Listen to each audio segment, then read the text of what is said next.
भारत जो है वो एक बहुत ही धार्मिक देश है। इसकी संस्कृति और इसका धर्म पूरी दुनिया में प्रसिद्ध है। जहाँ पर बहुत सारे लोग अपने धर्म और संस्कृति से दूर जा रहे हैं, वहाँ पर हमारे एजुकेशन सिस्टम में इतने पंगे लेने के बाद, हमारे टीवी मीडिया में हमारे धर्म के खिलाफ इतने दुष्प्रचार के बाद भी आज भी हम अपनी संस्कृति से जुड़े हैं।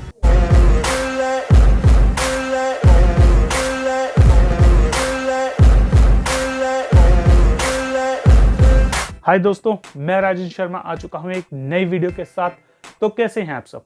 आज की इस वीडियो में हम बात करेंगे कुछ ऐसी धार्मिक कहानियों के बारे में जो कि हमें सिर्फ धर्म ही नहीं बल्कि हमारी लाइफ में हमें आगे बढ़ने के लिए मोटिवेट भी करेंगी और हमें ये भी सिखाएंगी कि जब आपकी लाइफ में कुछ ऐसी सिचुएशन आए तो उनका सामना कैसे करना चाहिए। जो पहली स्टोरी है वो है रामायण से। बात तब की है जब सीता माता का हरण हो चुका था। भगवान राम सीता माता की तलाश के लिए लंका जाने वाले थे।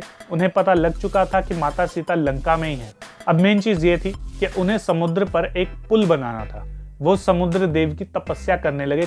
कई दिन तक हाथ जोड़कर समुद्र देव से प्रार्थना की कि आप प्लीज आइए और हमें रास्ता दीजिए। समुद्र देव ने उनकी प्रार्थना को बिल्कुल इग्नोर किया। लेकिन जब भगवान राम ने अपना धनुष उठाया और अग्नि बाण को प्रकट किया और उस समय समुद्र देव घबराकर बाहर निकले और बोला कि प्लीज मुझे माफ कर दीजिए, मैं आपको रास्ता नहीं दे सकता, लेकिन आप इसके ऊपर पुल बना सकते हैं।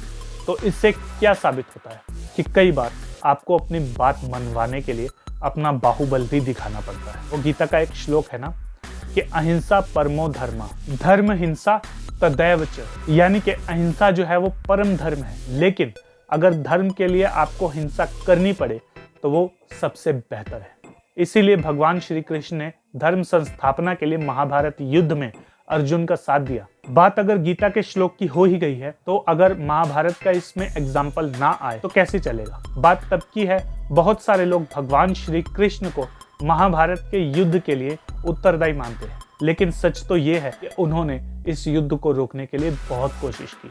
उन्होंने सबसे पहले जब पांडवों के साथ बुरा हो रहा था, जब पांडवों के साथ नाइंसाफी हो रही थी, तो उन्होंने कौरवों से उनको आधा हिस्सा दिलवाया। लेकिन जब कौरवों ने उस हिस्से को अधर्म से हड़प लिया तब उस हिस्से को पाने के लिए उनसे युद्ध किया। लेकिन इससे पहले जब ये तय हो चुका था कि अब युद्ध होगा, दोनों पक्ष आमने सामने थे, उस समय भगवान श्री कृष्ण शांति प्रस्ताव लेकर कौरवों के पास गए। उन्होंने हाथ जोड़कर महाराज धृतराष्ट्र को समझाया कि प्लीज आप इस युद्ध को मत कीजिए, आप पांडवों को उनका राज वापस लौटा दीजिए। यहाँ तक कि उन्होंने ये भी कहा कि अगर आप आधा राज नहीं दे सकते तो सिर्फ आप 5 गांव दे दीजिए, वो भी हमारे लिए बहुत है, हम उसी में भी खुश हो जाएंगे। लेकिन दुर्योधन ने कहा कि उन पांडवों को मैं सुई की नोक जितनी धरती भी नहीं दूंगा।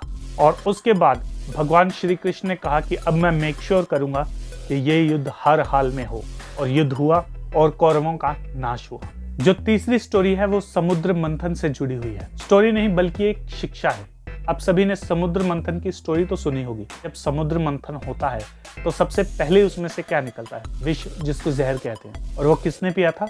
भगवान शिव ने। और उन्होंने ऐसा चिल्लाया कि मैं पी रहा हूँ, या मुझे क्यों पीना पड़ रहा है, या मैं ही क्यों। उन्होंने ऐसा कुछ नहीं कहा।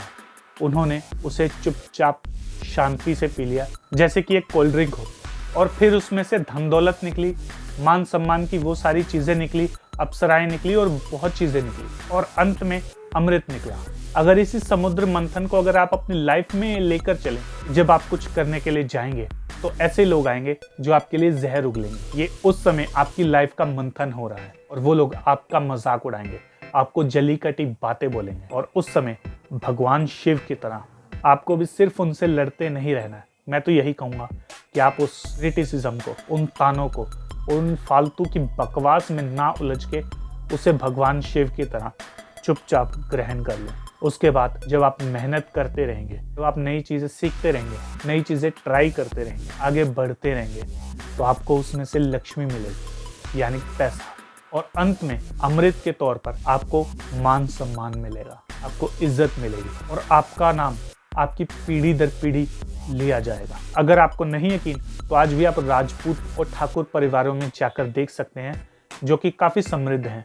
आज भी उन्होंने अपनी 7-7, 8-8 पीढ़ियों की फोटोज लगा कर रखी हैं जब सोशल मीडिया नहीं था फिर भी उन्होंने पेंट की हुई फोटोज बनवाई हुई हैं। हमारा लक्ष्य अपनी फोटोज बनवाना नहीं, अपनी जय जयकार करवाना नहीं, बल्कि अपनी फैमिली को एक अच्छा लाइफस्टाइल देना, समाज को प्रेरणा के साथ साथ आगे बढ़ने के मौके देना। गौर कीजिएगा दोस्तों, इसके अलावा हमारे 2 और चैनल हैं, द फंकी मोटिवेशन के नाम से और द फंकी टॉक के नाम से। इन दोनों चैनल्स पे भी जाइए, वीडियोस को देखिए, इन चैनल को सब्सक्राइब भी कर लीजिए और इस वीडियो को भी लाइक कर दो, शेयर कर दो और इस चैनल को भी सब्सक्राइब कर दो ताकि मोटिवेशन का डेली डोज आपको हर रोज मिले। तो मिलते हैं अगली वीडियो के साथ, तब तक के लिए स्टे इंस्पायर्ड, स्टे रॉ।